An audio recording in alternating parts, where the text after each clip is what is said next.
So go ahead, Sophia. We're going to start with the deck here. Yeah, the first order of business, Mike, would be to call for the approval of the minutes or the meeting summary from our last meeting. If there's anybody that wants to make that motion, and is there any, first off, is there any discussion? Anybody want to pull anything out and talk about? All right. Nothing to be pulled out. Can I get a motion to accept as presented, please? That's by Kevin. Motion by Kevin. Second. Can I get a second, please?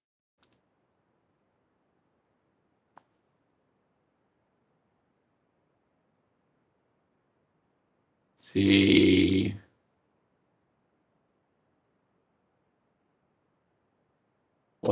As co-chair, I'll make a second.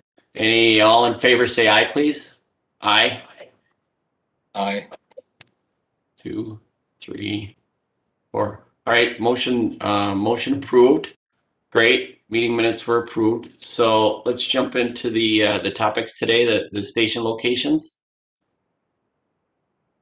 Dan Solar.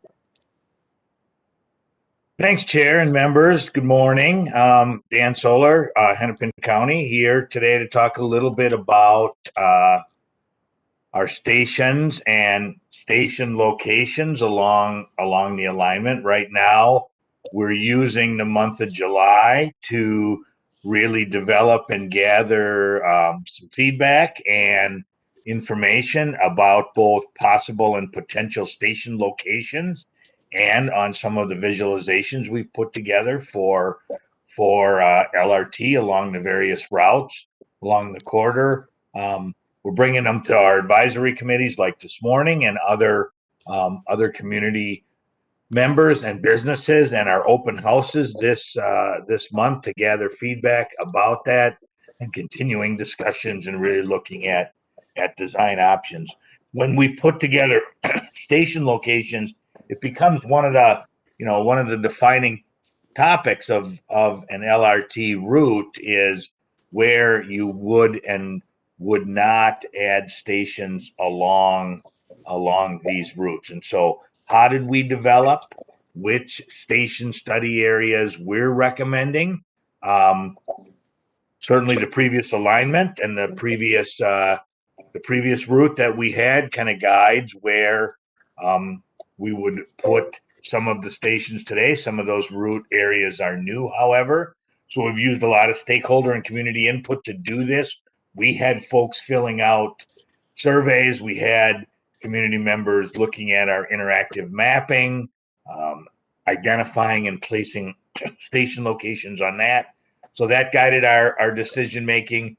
We looked at where key destinations were along the route. Where do we connect to other transit routes, especially the C line, D line have connections up here, east-west connections across Brooklyn Center and New Hope and across northern Brooklyn Park, and even in Minneapolis, kind of guide where we have transit to transit connections. We looked at spacing, can't have stations too close.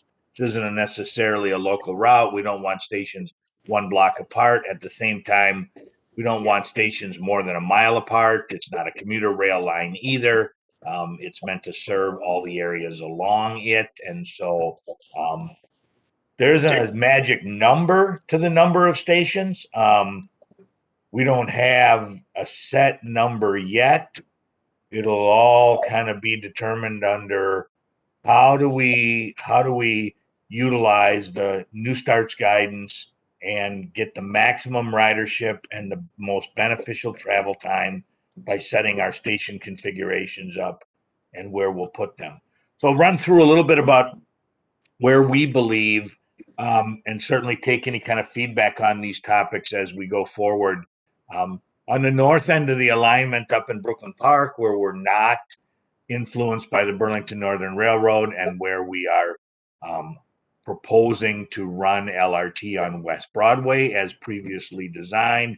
We're recommending that the previously developed 4 station areas at Oak Grove Parkway up on the north end, at 93rd Avenue, 85th Avenue, and Brooklyn Boulevard all continue to be part of the route. The spacing is good for these. Each of these serves a little bit of a different and distinct demographic. Of course, around Brooklyn Boulevard, we've got a lot of shopping areas and housing areas right in that area. East-west bus routes on Brooklyn Boulevard as well. On 85th, we've got some east-west routes. We also, of course, serve North Hennepin Community College, Maplebrook Townhomes, the Hennepin County Library, the proposed Center for Arts, potentially some additional housing up in that area. That's a very robust intersection for a station. Up at 93rd, we've got a number of hotels in close proximity. We've also got a number of major businesses like Takeda and others who have located up there to try to pull an employee base with a station connection. And of course, the north end of the line or beginning of the line at Oak Grove Parkway identifies the Target North Campus and an entire redevelopment area up there, as well as a fairly significant park and ride. So we propose those stations to stay the same in their same location. A lot of the design work around those is done. In the middle section here, where we transition from the Burlington Northern Railroad to County Road 81, Brooklyn Boulevard, we're proposing some station areas remain in very close proximity. So we had a station on the Burlington Northern alignment at 63rd. We're proposing to continue to propose a station at 63rd and Highway 81. Got a lot of residential housing in Brooklyn Park and Brooklyn Center and Crystal up in that area of 63rd. Also Brooklyn Park. That station is actually located in Brooklyn Park. We have the park and ride up there that's located up there. We've got some bus connections up there. We're proposing that 63rd remain a station area. Similarly, then in the city of Crystal, we're proposing that the Bass Lake Road intersection continue to be a station study area. We had a station proposed on the railroad corridor. We're proposing a station on the 81 corridor at Bass Lake Road. High number of transit connections from Brooklyn Center Transit Center, east-west to that station area. Crystal has a significant amount of retail commercial development in there. Certainly there's housing connections in there as well. A lot of multifamily housing, Becker Park, other destination locations. So that becomes, and also we're looking at putting some level of park and ride at the Bass Lake Road intersection, primarily for folks coming from the western suburbs, New Hope and Plymouth, down Bass Lake Road into that area. So that's a pretty robust area. Had decent ridership. Will continue to be a station proposed moving forward. As we move down into Robbinsdale, we had a station in downtown Robbinsdale. The previous station was on the BNSF right away, proposed over by EMI and the Hubbard Transit Center with the bus connections over there. We're proposing a station on Highway 81 in downtown Robbinsdale. We've identified a number of possible locations for that station around 41st, around 40th, some different configurations, split side platforms, center platforms. We want to be able to really kind of take advantage of the downtown environment, the connecting businesses, and residential properties in the downtown area, the ability of where we might site some leveled size park and ride in and around a Robbinsdale downtown station. And also there's, at least at Hubbard Transit Center, there's a high number of bus connections as well. So how would we do any bus connections between buses that continue to come into Robbinsdale, maybe at Hubbard, maybe at a different location, and the LRT station as well? So downtown Robbinsdale, yes. Exact location and configuration to be determined as we kind of go through this month and interact about that specific location. And then we divert here, and this is where on the BNSF line we followed, and we had a couple stations in Golden Valley, one at Golden Valley Road and one at Plymouth near Theodore Wirth Park, and then some stations on Highway 55. Here, of course, we've identified, and you see kind of a long oblong oval at the top of the drawing. That's essentially the North Memorial Hospital campus area. And so we're proposing that the North Memorial Hospital campus area be studied for a station location. We're looking at some locations just north of Abbott, some locations right in front of the hospital, potentially a location kind of coming up diagonally just south of the hospital as we figure out how to come around the West Broadway bridges. So we'll have a number of different locations there. We expect some fairly high ridership. When we've talked to the hospital, they have preferred a station that gives almost some direct route into the campus for both employees through a walkway or some means. And so we're investigating how that might work as well. But we also want to try to allow this station to serve some of the residential properties in and around here as well. So the Robbinsdale North Memorial campus area will be a station study area for us. So as we look at the Minneapolis segment and the Lowry versus West Broadway and some of the connecting areas, we identify some similarities and then we identify some diversion. So I'll kind of talk about these a little bit together and then separately. So with the C line running with the C line BRT line running north-south through this area, we are proposing that we have a station study area at Penn Avenue and either West Broadway and or Lowry. At each of those alignments, we would have a Penn station.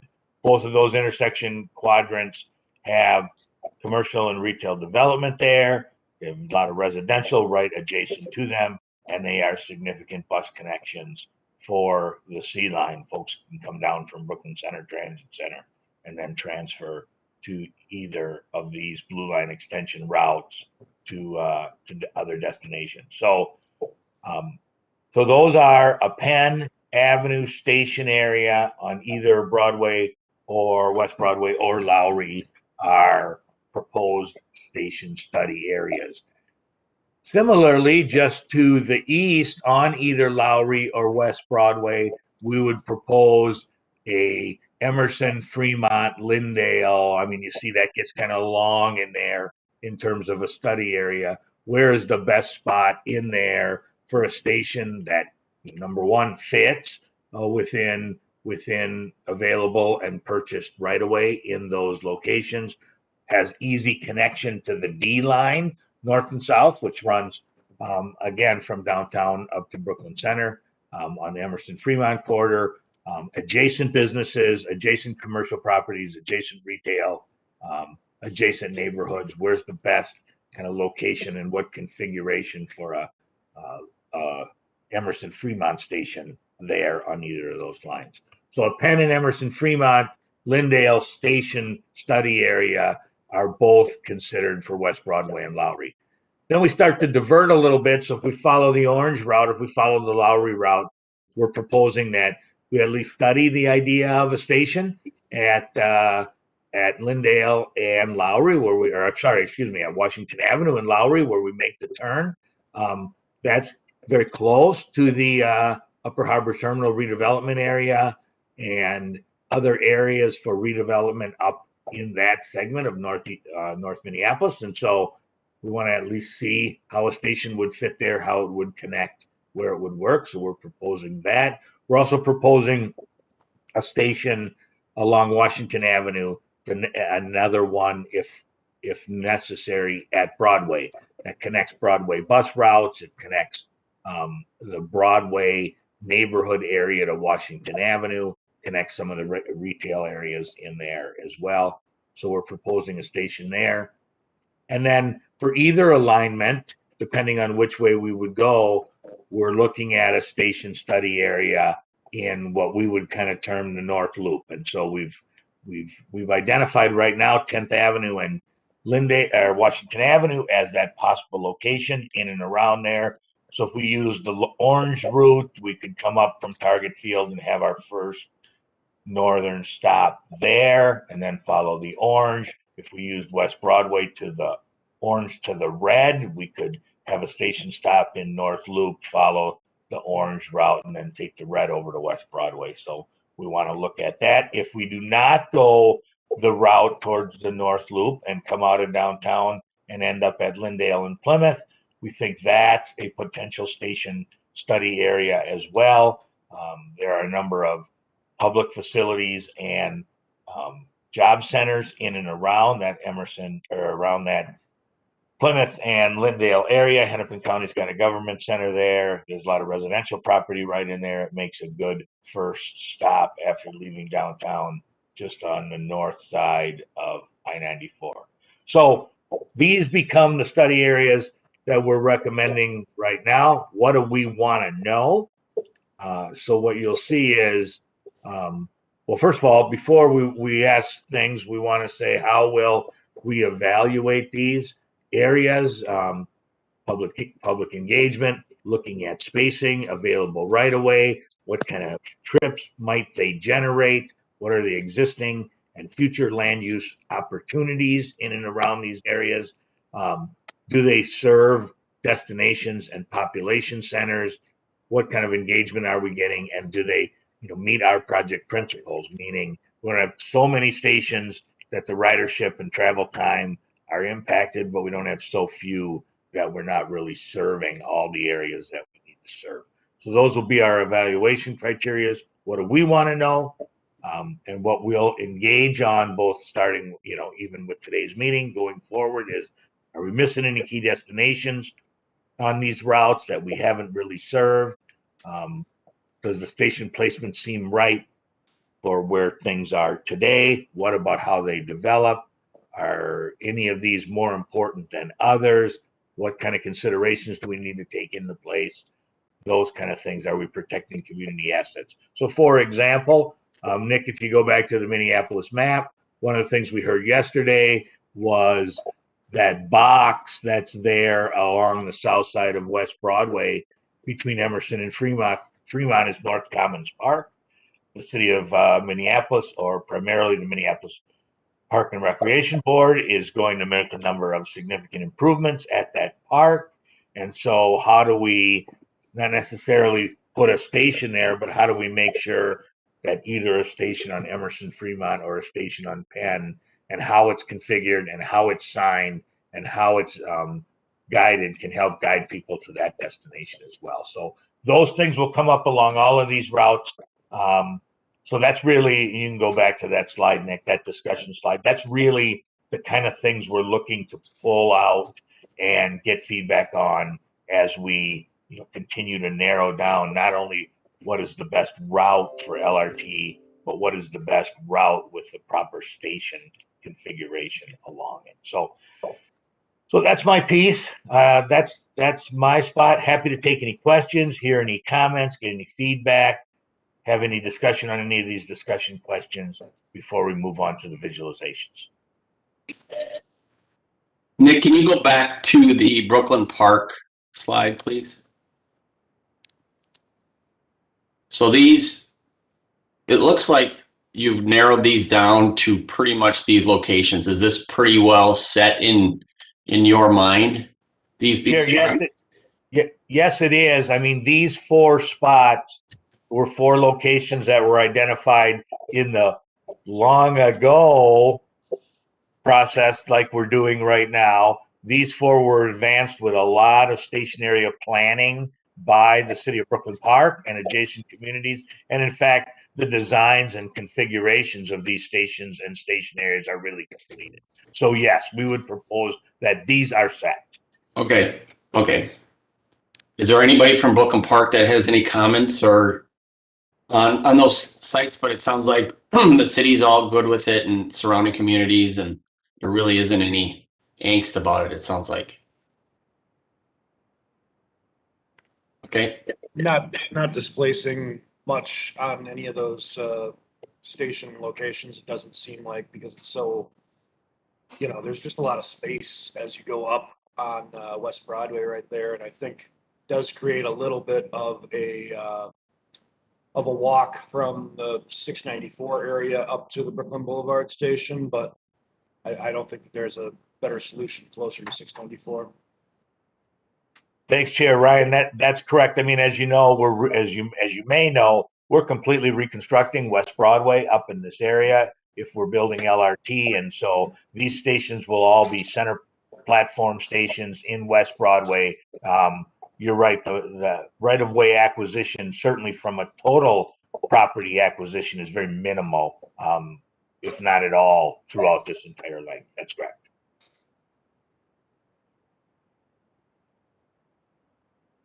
Anyone have any other questions? All right. Can move on to number 4, LRT Visualizations. Go ahead, Nick. All right. Good morning, everybody. So I want to go through some LRT visualizations. You know, these were prepared to, you know, help people see what the concepts were, how LRT would fit within the routes that are being evaluated right now. So the route options. And what we have in this presentation are some representative routes along the alignment. We've put together a whole library of these, and as we go out to the public meetings, we'll have boards and visuals and some handouts that have these in place, and more of them in a few more locations, but for just for so we don't bring 80 slides to this meeting for discussion. We figured we'll do some typical sections along the corridor and discuss them and work from there.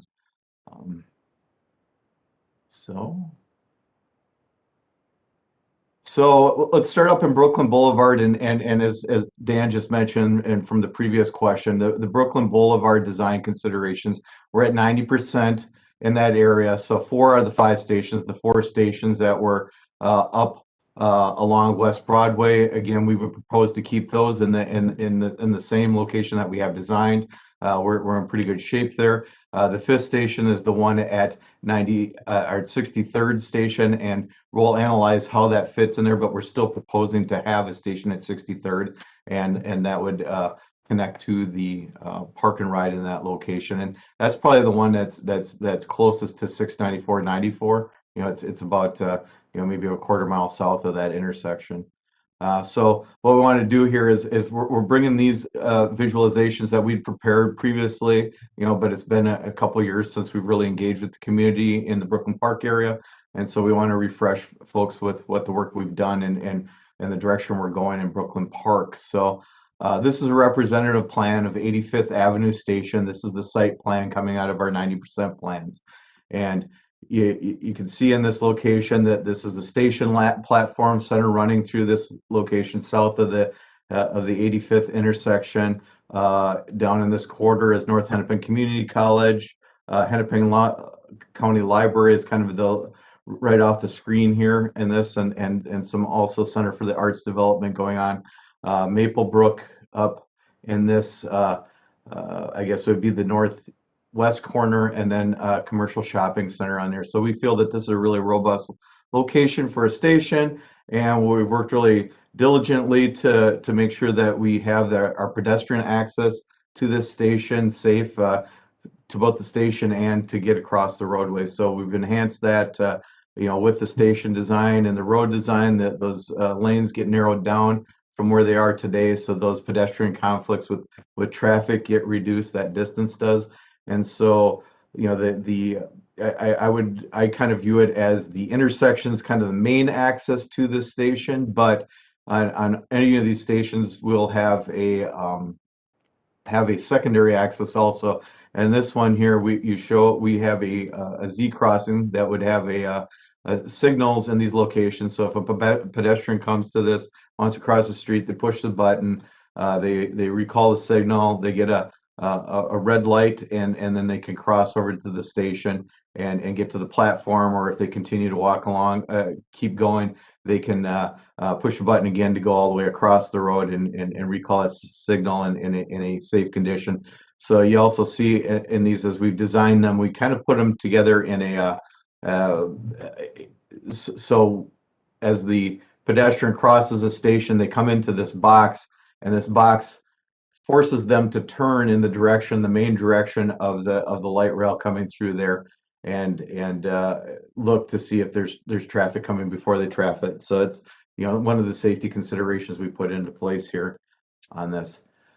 Here are some renderings that we put together for those stations. Each station footprint that we had on there are along, well, that's on the design now for Brooklyn Boulevard. They have the same footprint, but we tried to make the facade, or just the architecture of it blend in a little bit more with the area. So you can see that there's kind of a darker tan or light brown facade along this that would match kind of the character of the school and the surrounding businesses through here, and that's how a station area would look here in Brooklyn Park at 85th. And another direction here, this is looking at those pedestrian crossings at that secondary crossing to the south of 85th.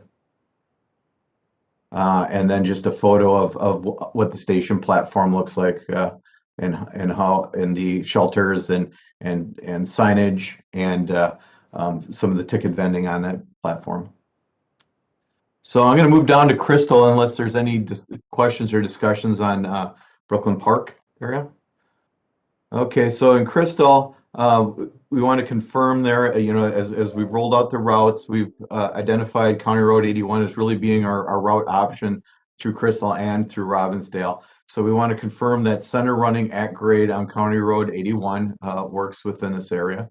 In the Crystal area, existing, there's 6 lanes of traffic on County Road 81, three lanes each direction. So with the light rail going in there, we would reduce that lanes down to 4 lanes. So that would be 2 lanes in each direction with the center running LRT going through there. And then as Dan pointed out in our station presentation, that the Bass Lake Road design would be in development. We'd look at how that station area and access to it would work. And also Bass Lake Road, with the high volumes through there, we need to pay some attention to how the traffic operates there with County Road 81 and a reduction in lanes. So this is a visualization. We'll have these on boards as we go out to the public, as well as in these presentations. And this is what the boards will look like in a larger view, so they can walk up and see them a little bit and see the context. But up in this right-hand side, upper right-hand side, is a photograph of that area and what it looks like. What we see here in the main picture is a rendering of that photograph. So that this is the existing condition out there. And then we have a key map here showing us where we are along the alignment. So we see that we're just south of Bass Lake Road in Crystal. And this is the existing condition. So we have a frontage road on the west side, the 6 lanes of traffic, a pretty good sized median through here, boulevards, and trails on both sides. And then you can see that this is a more of a business industrial area, so business industrial center on this side, some businesses, U-Haul, and on the west side. So I'm going to flip here and see that this is the proposed center running through this area. And I'm going to flip back a little bit and to show that with the center running and reducing it to 4 lanes, that we pretty much fit within that existing curb line out there. So the impacts are pretty light to the existing frontage roads through that area. We were able to maintain robust pedestrian trails on each side, maintain the frontage roads, keep the 4 lanes of traffic with the light rail in here. Now, on all of these, they're really to show in context how things fit through here. As we go through design and work with our project partners and get more into design next year, we'll start looking at how things fit. We'll start looking a little bit more at things like vegetation and plantings and how that would fit in here. And what you also don't see in this view would be any turn lanes, left turn lanes through here. This is just the guideway that we're seeing. So there's a lot of work that we need to do, but this is really in context of how things fit in general along the alignment.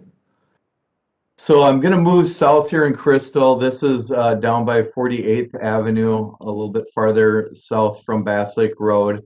This is more of a residential area, so you can see on the east side, frontage road along 81, residential on both sides. There's a trail on both sides in this area, 6 lanes of traffic, pretty good sized median there and boulevards.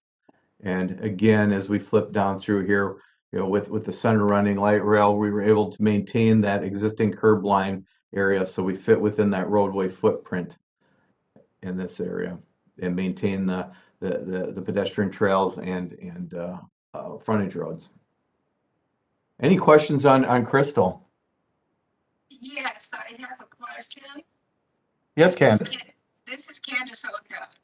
I'm wondering how it would impact the actual intersection of Bass Lake and County 81. That's been an ongoing issue with the BNSF alignment. How would this be different from that?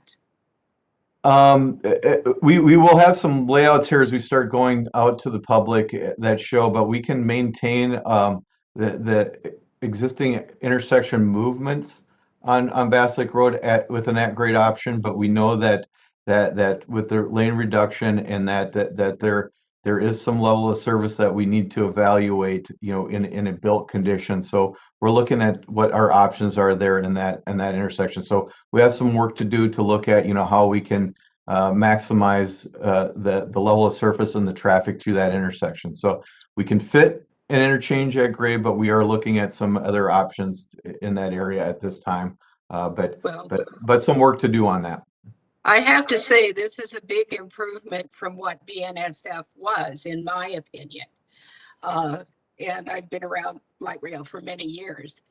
And I like, to a certain extent, the narrowing, if it can handle the traffic congestion that we've been having that caused it to go to 3 lanes in each direction in the first place. Agreed. Any other Crystal questions? If not, I'll move down to Robbinsdale. And so same considerations in Robbinsdale. Like I said, we're proposing a center running at grade on County Road 81. One thing in Robbinsdale with the medians there, wider medians in this area and the right of way available, that we feel it's 2 lanes of traffic at this time on County Road 81 through Robbinsdale. With the center running guideway, we can maintain those 2 lanes of traffic. We strongly believe we can maintain the existing intersections that are in the downtown area, the 42nd, the 41st, and 40th intersections, and those turning movements. And so as we're evaluating how the light rail would work within context of the downtown operating on 81, we want to focus on pedestrian safety and crossings, that pedestrian environment, and help not only to get to a light rail to a station area across the light rail, but maybe some of the concerns we've heard are a light rail could potentially divide the city more than what 81 does, and our hope is, as we work on the design, we make those pedestrian crossings and that environment friendlier and make it more of a connection as opposed to a divide, so make it more inviting to cross. And some of the work we'll do through there is with that is narrow lanes through that area, so reducing the speed a little bit of the traffic. We can still maintain the capacity that's needed through there and what's needed for that area. So again, on these, we need to develop and work with the city on things such as landscaping, streetscaping, fine tune the designs, fine tune how things fit within there, and what the impacts are to adjacent properties and how we fit within the right of way. So this view again is just south of. This is actually just south of 41st Street, which is kind of up on the top of the screen here.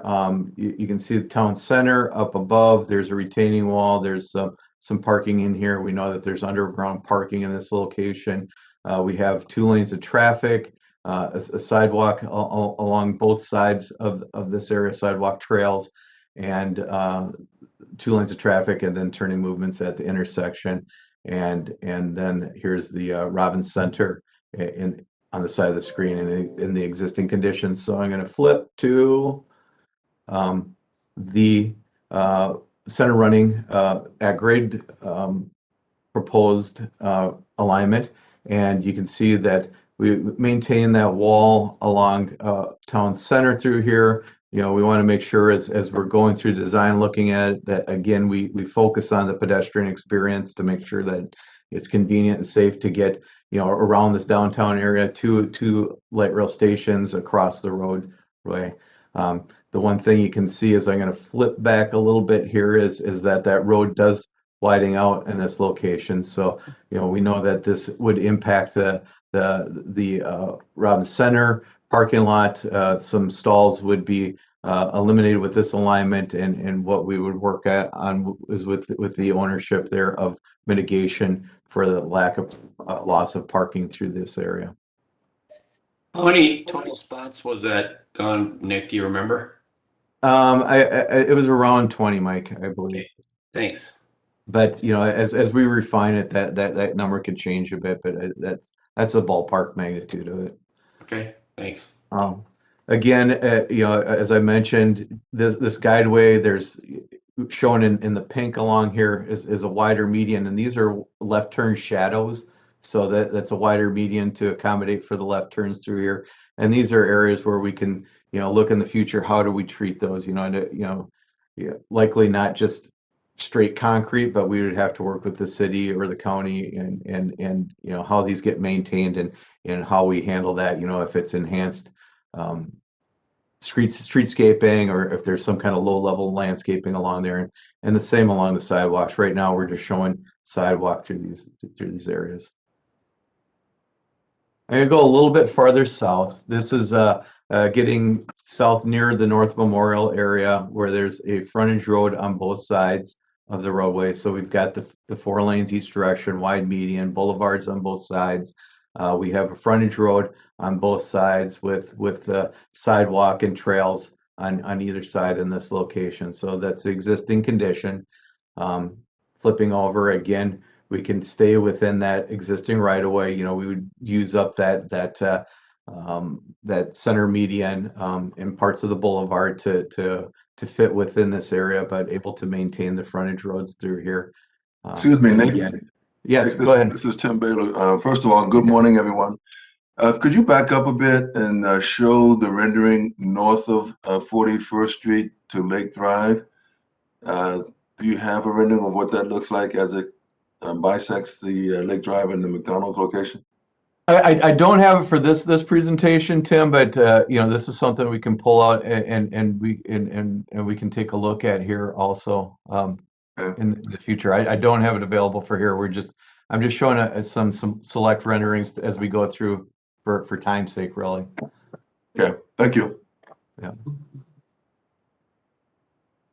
So yeah, again, we're down here by North Memorial, looking at how center running fits through here, and as in all of these renderings, we'll have to really, you know, pay attention as we get to intersections and how we handle the intersections and the turning movements, and that will affect, you know, the alignments and space needed for these alignments.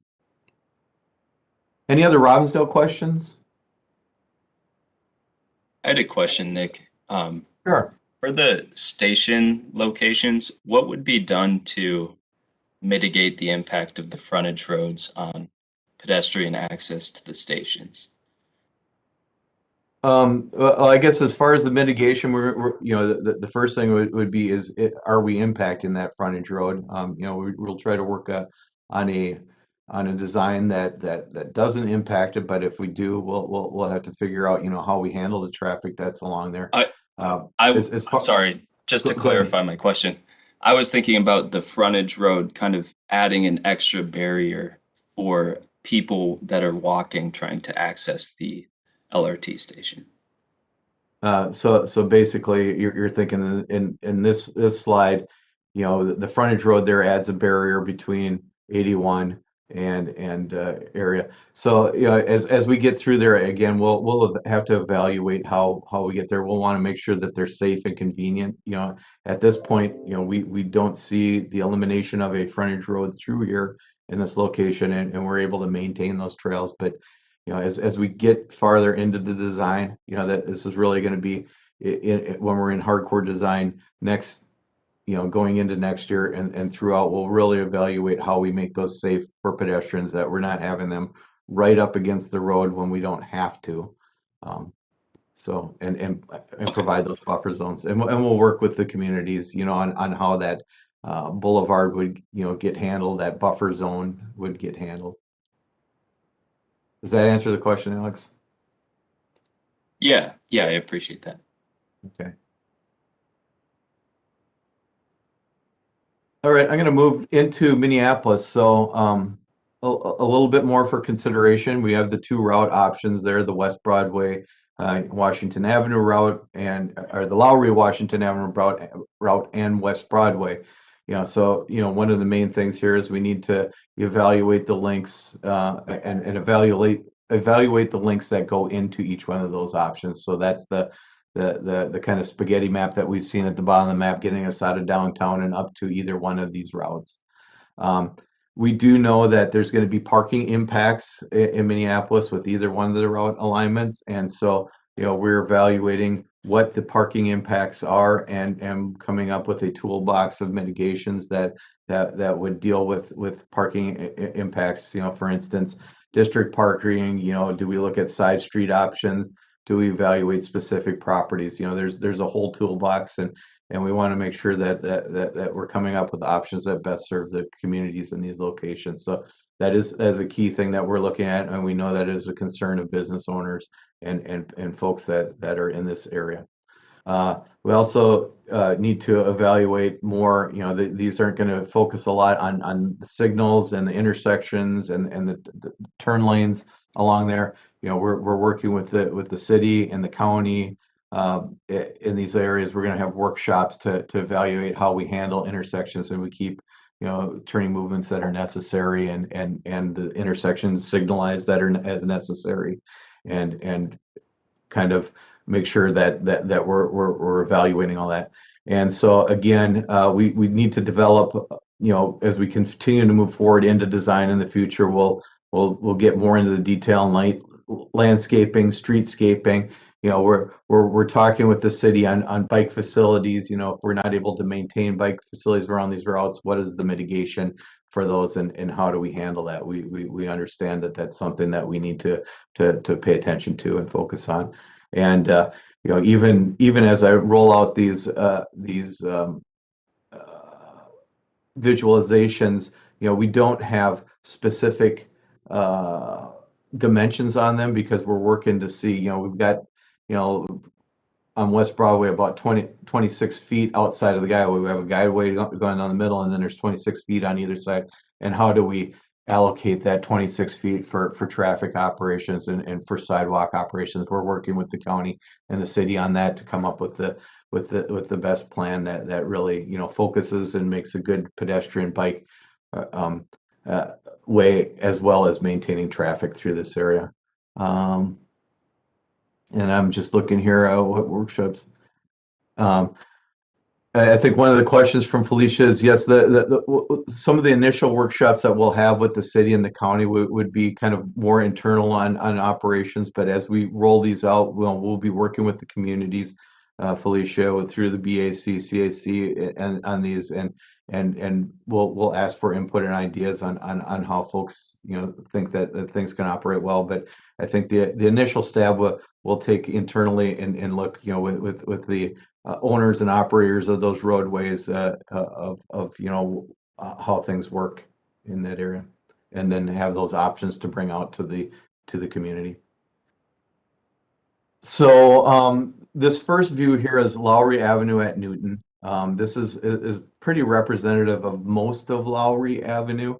The residential with some commercial mixed in here. It's 2 lanes of traffic. There is a very on both sides, I guess you'd call it a wide gutter pan, about I think a 5 or 6 foot gutter pan that's concrete, that's used as a bikeway through here with sidewalks on each side and boulevards through here. And I'm going to flip here to the center running, so you can see as we go down West Broadway or down Lowry, with the center running that does widening out this footprint through here. So, you know, that it starts pushing out the sidewalks in these locations within that right of way where, you know, they might be in a little bit more now. I'm gonna keep in this video too. We show the one lane of traffic. Again, we need to work with the city, the county, and reach out to the community about how the best way to allocate this space in here outside the guideway. And, you know, in this rendering, we're showing, you know, what's called sharrows, you know, to share the lane with bikes through this area. You know, is this the end design? No, there's a lot of work we need to do about how this space is used, and if we continue bikes on this, or if we provide or work on mitigation and provide different opportunities.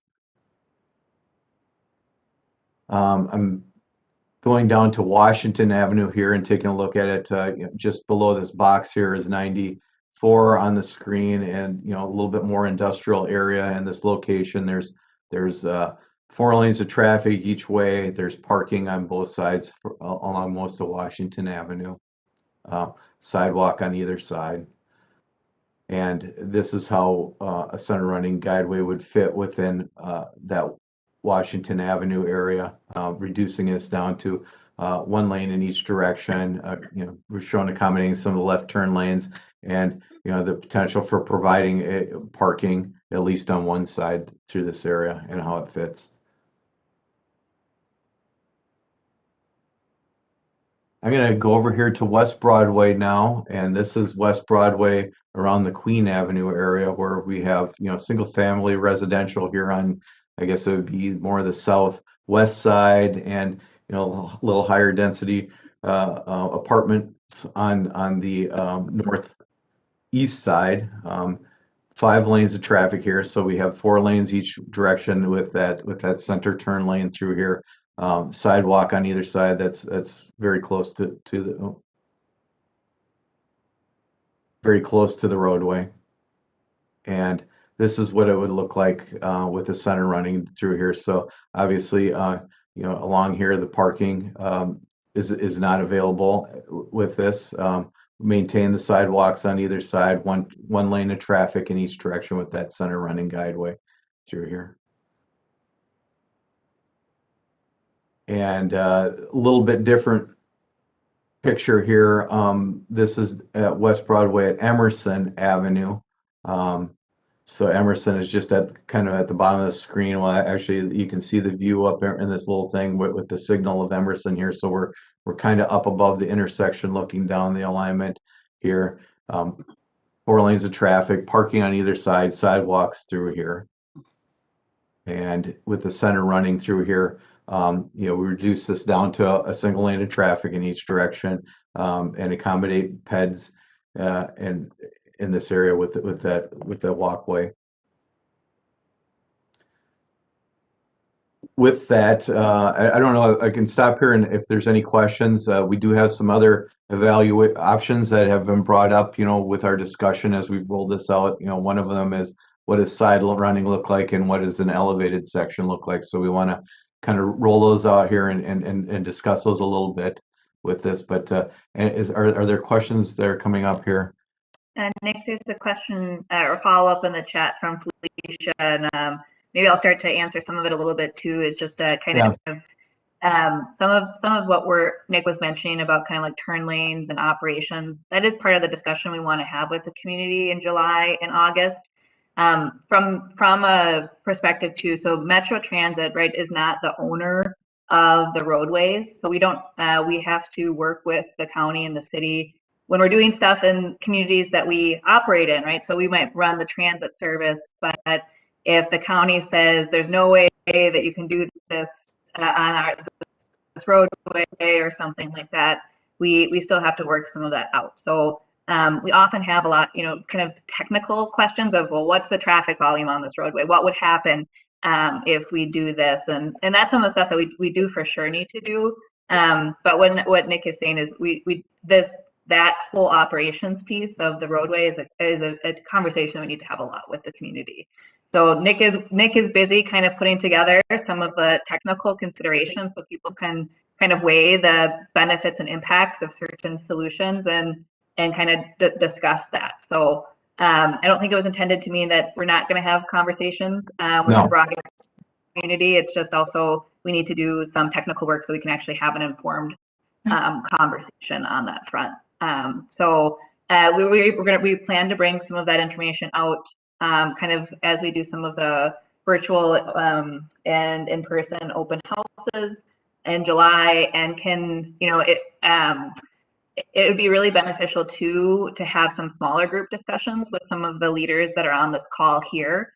So Felicia sitting down with your team, or I think Kenya's on the call sitting down with you, and other Minneapolis folks that might be on the call. I think Jimmy is as well. And going to specific areas, you know, from the business perspective, and kind of having kind of workshop-y discussions is what we actually wanted to. I tried to reach out, you know, to set up a couple even before this meeting so that we could get into it. But it's really helpful when we can have some of that like kind of small group hash it out workshop, and we would turn to some of you as leaders in your specific organizations to kind of help us with what that small group would be, because we definitely want to get into those details. It, you know, it could take a while to hash things out, and even for this meeting, you know, we run out of time pretty quickly. So breaking it down a little bit more. So, anyways, just want to offer that and kind of put some context to that as well. So we really want to have more in-depth conversations and kind of an in-person setting where we can roll some stuff out. And kind of roll up the sleeves and get into it a little bit. Sounds good. Definitely. In a nutshell, we need to do some homework internally with the project partners to figure out, you know, what some of the options are, so we have options to roll out and have a good discussion with as Sophia said, everybody out there, whether it's a smaller group or a larger public forum or these advisory committees here. And then I think Alex. Go ahead. There is a Minneapolis contingent that has been, we've been talking and meeting informally about the options and the potential impacts of each of these options. So I suspect that we'll keep talking. But my personal concern is along Broadway Avenue. I think that the loss of any parking on Broadway Avenue and the loss of any vehicular traffic lanes will be devastating. And I think it will have what may be considered the impact that 94 had coming through the North Minneapolis. I think it's going to be divisive and counterproductive. And we've been working hard to maximize this main artery coming through Minneapolis. And I don't know that, in fact, I do know that this LRT line will be counterproductive to that from what I've seen in other parts of the metropolitan area. And so we will be working and still talking with the small group in Minneapolis. I'm going to make sure that Felicia is involved and included in that as well. It would be helpful to get more renderings, Nick, rather than just one or two intersections, so that we can see what the alignment looks like throughout the entire corridor of Broadway or Lowry. And I look forward to having those discussions. Yeah, definitely. Yes, we can bring more material. And you know, both renderings and alignments or, you know, layout maps to look at what impacts are. I wanted to make a brief comment as well. Looking at these renderings, I think it's important to have the context that West Broadway, as it stands right now, is one of the most dangerous streets to walk, bike, and to drive on in the city and in the county right now, and that's because it over prioritizes driving, and there's really not a whole lot of safe access for other people. So definitely recognize the concerns about access to businesses and parking, but I think anything that reprioritizes the street space to make it safer for people that are walking and trying to access this new transit line would be a big improvement on West Broadway. Thank you. Picking up from the chat, just also want to acknowledge that We aren't necessarily, we're not proposing that we would not have turn lanes or left turn lanes. It's just about placing them and balancing some things. So it's a part of the details of the conversation that we really have to get into as well. Yeah. And I think the other or question from Alex was just, yes, as we get farther into the design and stuff, you know, we can start and working with project partners and focusing on routes, you know, we can populate these visualizations a little bit more. I think it's just as we're trying to determine how that space gets allocated, you know, we want to focus on the space and the usage of it, and then we can start, you know, filling in, you know, green space and hardscape and, you know, some of the different amenities that would go in that area. Okay, so let's look at some of these other options that were evaluated based on input we've had from the community and groups, advisory committees like this. Again, side running and elevated. So one of the first things that was asked is, you know, can you take a look at an elevated section through here, and what are the impacts and what does it look like? And I believe, you know, one of the thoughts, or, you know, one of the first questions we ask is, okay, if we're elevating, what reason are we elevating for? And I believe, you know, the intent or the question here along, you know, for instance, West Broadway, but this rendering could be typical Lowry or just about any other place along the alignment, is I think the thought was it would save space or give back more space to the roadway and more opportunities for pedestrians and potentially bikes here. But as we start laying it out with the columns that are needed for the bridge structure, you know, we still need that 28 feet of guideway for the trains. So, you know, the trains have adequate room to get by, and on a structure like that, we need to make sure we're maintaining, you know, egress for passengers if there was an issue with the train or on the bridge, that there's that safe egress to get folks. So, you know, that mass is still there up in the air. But what happens with the columns is, you know, we still need to accommodate for left turn lanes. We need to give buffers for the columns and stuff. So with that, as we start laying it out, we really don't get back another lane as we're evaluating. You know, it would still be you know, go from a 2-lane that it is today to a 1-lane. It does maybe make a left turn lanes in a few locations a little bit easier, but you know, for what you get out of it, you really don't get much more roadway. You know, more lanes. You don't really get more bike lanes. You don't get more sidewalks out of it, and it does have quite a mass. And what this rendering shows is, you know, it's a cut cross section of what that bridge would look like up there. Tried to depict what the shadows would look like underneath, and then you'll see the wireframe here. This was just to give an indication of, you know, what it would look like in a station area there. You know, what that mass would be at a station area. We would need to widen it out for that. Any questions on aerial?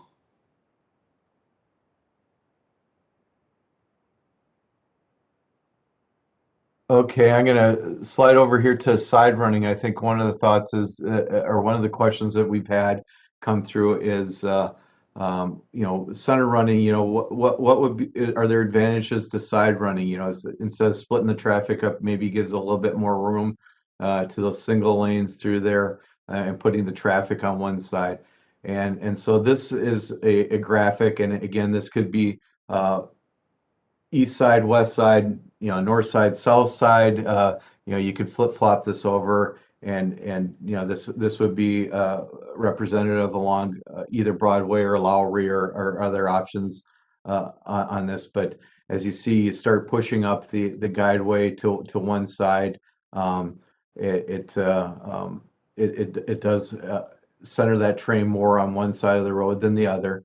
But one of the things that we're finding is an issue with the side running, especially in places like Lowry, is and West Broadway, is the impacts it has to access. So if there's driveways, alleys, unsignalized intersections. So, you know, for instance, if we had cars coming this way, there's an intersection. We can't just have free right turns to turn at that intersection. that intersection needs to be signalized for those free right turns. So that would hold up traffic. So we would need to start putting in right turn lanes, make sure that that intersection is completely signalized for, and it would cut off intersections that weren't signalized through this area. You know, it wouldn't offer, for instance, in this picture, you know, that free right, right in, right out turn movement at a unsignalized intersection. So I'm going to flip here to kind of show what the quantified impacts are to that. So we did look at West Broadway and Lowry and what the impacts would be with unsignalized intersections, or with the intersections and what it would do. Was there a question?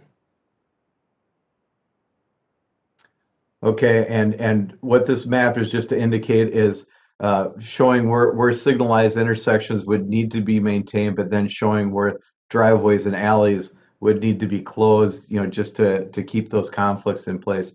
And what happens when we start closing those access points is those properties become, you know, potentially a total right-of-way take in this area. So it's much more impactful to have side running in an area like this than it would be a center running. So this is kind of quantifies some of the closures, you know, alleys, driveways, and roadways.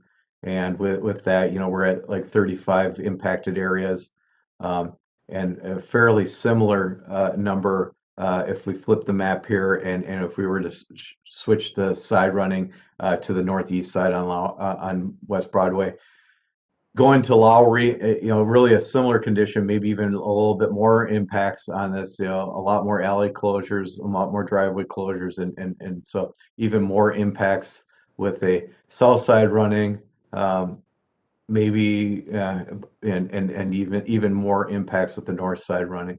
So that's one reason we would not really support, and we're not recommending side running through this area, or, you know, as we go back to the other elevated section, you know, some of the reasons why we're not promoting that. So questions or discussions on this? I have a few questions. Sure. Hey, Nick, thank you for Hey, going through this. Dan. So just to be clear, since just for, you know, full disclosure, I'm working on a development on the corner of Girard and Broadway. And I've talked to all the property owners at that intersection. And just to be clear, I know that you stated that you're still kind of fleshing out how you would have the potential turn lanes on that location. Well, that location has about 80 feet of, I believe it's about 80 feet of right of way. Is that correct? Yeah, 80 to 85, I believe. I think you're right. And that includes the sidewalk. Is that correct? That's correct. And so that's the intersection that connects basically Girard, Golden Valley Road, and West Broadway. Because of how that's working, you have the school board, which everyone leaves mostly on Girard because of the turn line, or because of the light. They also live on Fremont, but and you know, you have all that traffic. My question is, you know, has the county discussed any? I mean, I'm assuming there's some conversation about, you know, some sort of taking or some sort of land availability, or is it possible to have a light rail that also has a turn lane in the light rail lane? I mean, I'm just trying to logistically figure out how this would work. Yeah, well, and that's a good question. You know, I start backwards here. I think we want to keep traffic off of the guideway. That's really not a safe condition. So that one would be something that we would avoid.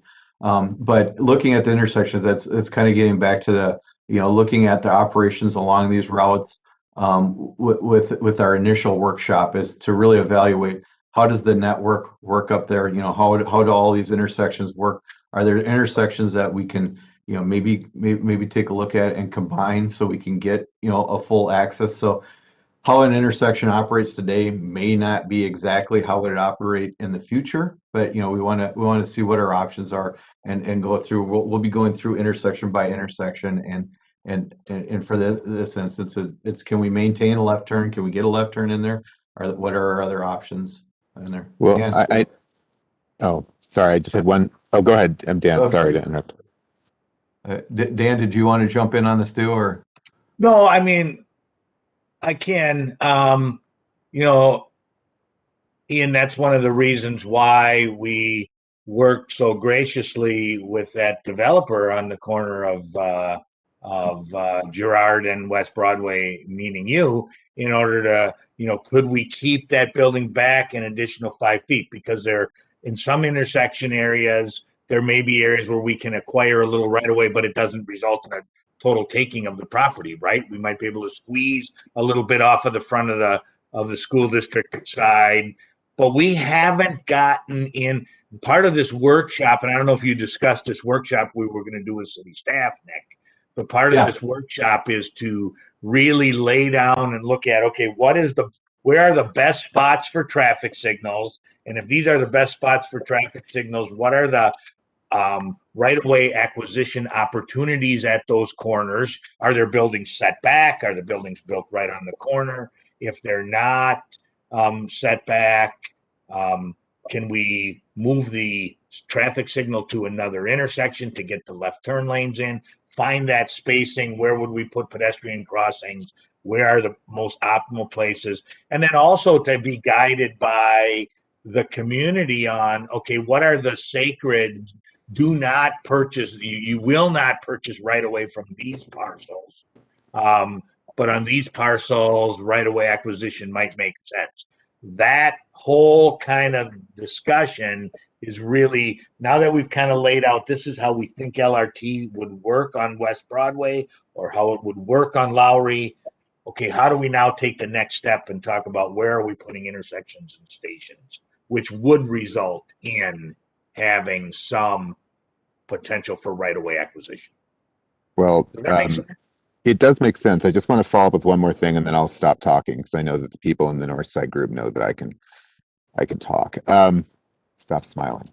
Okay, so the one thing that I was going to say about that is that in that particular intersections, I mean, the intersections of Girard, Emerson, and Fremont, you have some intractable entities there. I mean, you have the school board, you have Shiloh, you have juxtaposition, you have, I mean, in theory, you could, but you have the Episcopal buildings where Sammy's Avenue Eatery is. You have the Native American Center or the Upper Midwest American Indian Center.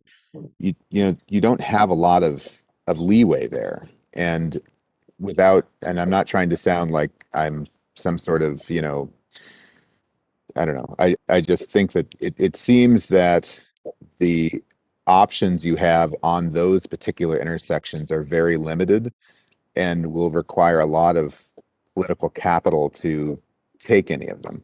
I mean, maybe you could make an argument to take the Popeye's chicken. They do have a really good sandwich.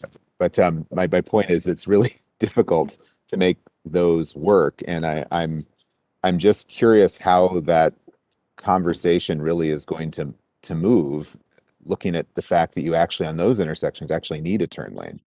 And it just seems like this conversation is a conversation that is going to end in some sort of impasse.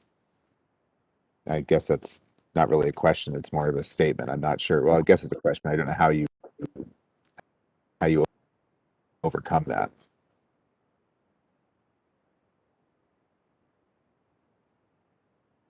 That's the challenge. You're right, Ian. That's the challenge of, that's why looking at visualizations, and I apologize, I know I was gone for the last 30 minutes at a different meeting, but that's part of the challenge of looking at visualization saying, well, it works. Well, it works to have LRT running on West Broadway for some of the lengths, as they say sometimes, the devil's in the details. Well, the details are obviously very critical here. Each individual intersection and where you can put things can make sense. And we know that if there are, we've seen, even in just your previous discussion, Ian, if there's particularly a tight area, do we move LRT to 21st? I mean, is that a possibility? When there's some blocks that are difficult, do we use aerial for a short segment in order to squeeze something in? what are the various opportunities that are there. So this is why we now need to dig just a little bit deeper and continue to move this piece along.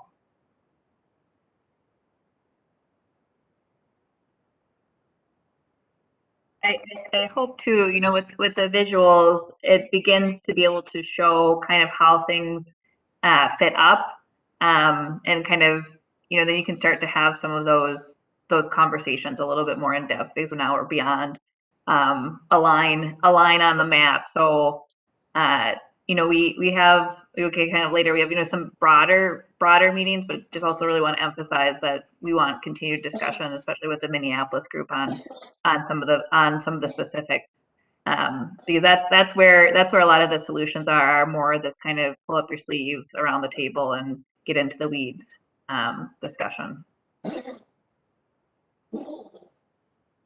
Like Kenya suggested something in the chat as well.